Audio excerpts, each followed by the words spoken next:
Hi friends, సమయం ఇప్పుడు 4 అవుతుంది కరెక్ట్గా. అగో చూడండి, సూర్యుడు 4 అయినా కూడా ఎండ మరి కాస్తూనే ఉంది. చాలామంది అనుకుంటారు ఫ్రెండ్స్, నా మిత్రులు చాలామంది ఏమనుకుంటారంటే, కాస్త ఆగుదాం, ఇంకా ఎండగానే ఉంది, ఇంకా 2 గంటలు అయితే పొద్దుకుతుంది, బయటికి వెళ్దాము, ఇంకా 2 గంటలు పడుకుందాము, ఎండ బాగుంది అని ముసుకేసుకొని ఫ్యాన్లు వేసుకొని పండుకుంటారు. వాళ్ళందరికీ ఏంటంటే నేను చెప్పదలుచుకున్నాను ఫ్రెండ్స్, మనకు సూర్య భగవానుడు కూడా ఏమనుకుంటారంటే, చూద్దాం నా బిడ్డలకు నేను కొంచెం ఎనర్జీ ఇద్దాం, ఎవరు వస్తారో నా ఎండలో తిరుగుతారో వాళ్ళకు కొంచెం ఎనర్జీ ఇద్దామని అనుకుంటాడు. కాబట్టి దాన్ని మిస్ కావద్దు. ప్రకృతిలో ఏ టైం అయినా నడవచ్చు, దానికి టైము అంటూ లేదు. వర్షం వచ్చినా, వరద వచ్చినా, బురద వచ్చినా, తుఫాన్ వచ్చినా ప్రకృతిలో మనం జాగ్రత్త పాటిస్తూ నడవచ్చు ఫ్రెండ్స్. చూడండి మాస్టర్స్, అయితే ఇప్పుడు 4 అవుతుంది, ఎండ వాన చలి ఏది లేదు. మనం కనుక ప్రకృతిలో మమేకమై ప్రకృతిని నమ్ముకొని నడిస్తే అది మనకు ముందుకు నడుస్తుందని మీకు ఫ్రెండ్స్ నాకు ఒక డౌట్ వచ్చింది, మాస్టర్ని అడుగుతున్నాను. పక్షులకి మనుషులకి మధ్య తేడా ఏంటి సార్?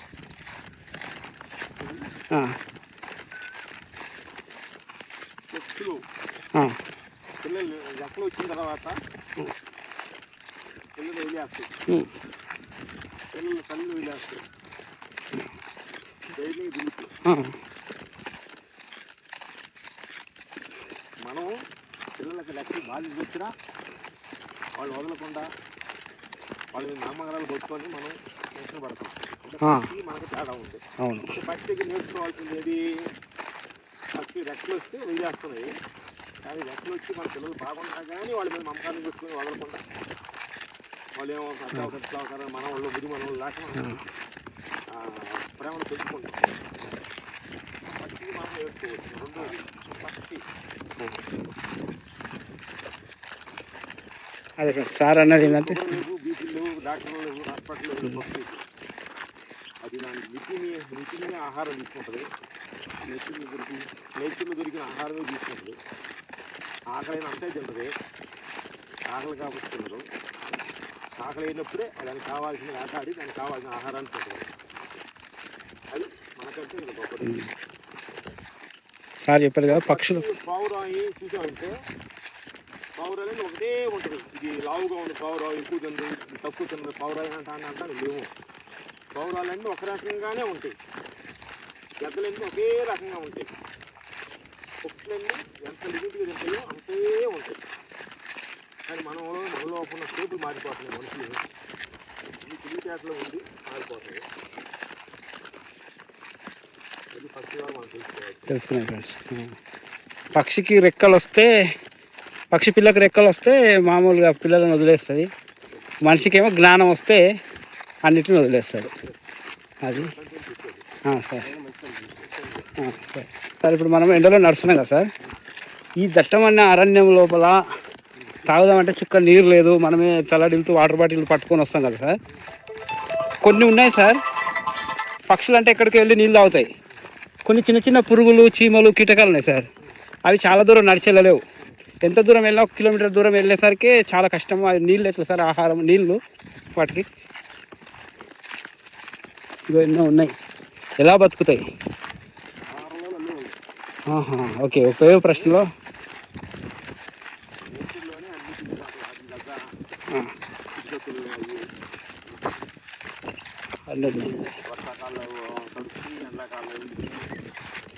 చలికాలంలో బిగుసుకుపోతాయి.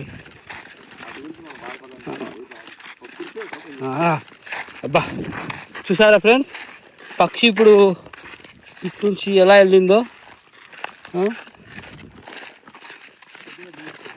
సహజంగా జరుగుతుంది చూడండి. మనం షూటింగ్లో అయితే ప్లాస్టిక్ పక్షిని పెట్టలేదు, పక్షికి టేప్ వేసో వదలంగానే వదులుతారు. ఇప్పుడు ఎట్లా వదలలేదు, సహజంగా అదే మనం అనుకోకుండా వెళ్ళిపోయింది.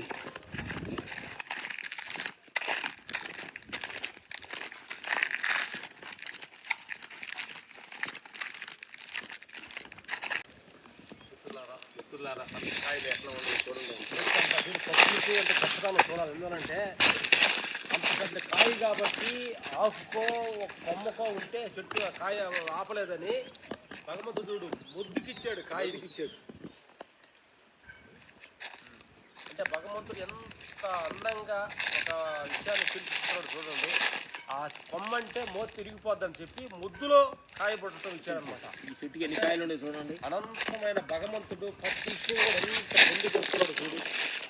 కాబట్టి భగవంతుడు చేసిన డిజైనింగ్లో ఏవి తప్పు కాదు, కానీ మన మన మన మన మనసే మన విద్వేషం తప్పు.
మైకు చెప్పలేం సార్.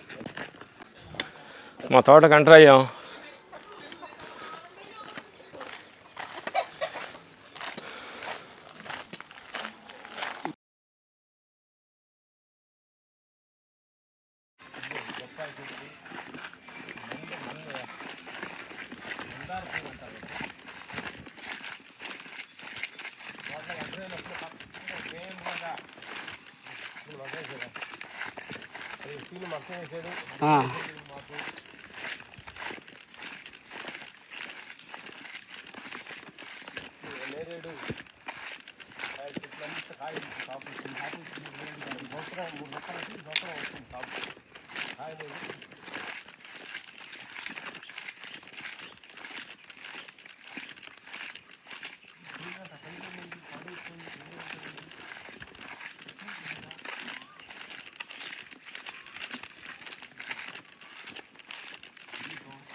దగ్గరికి వచ్చాం.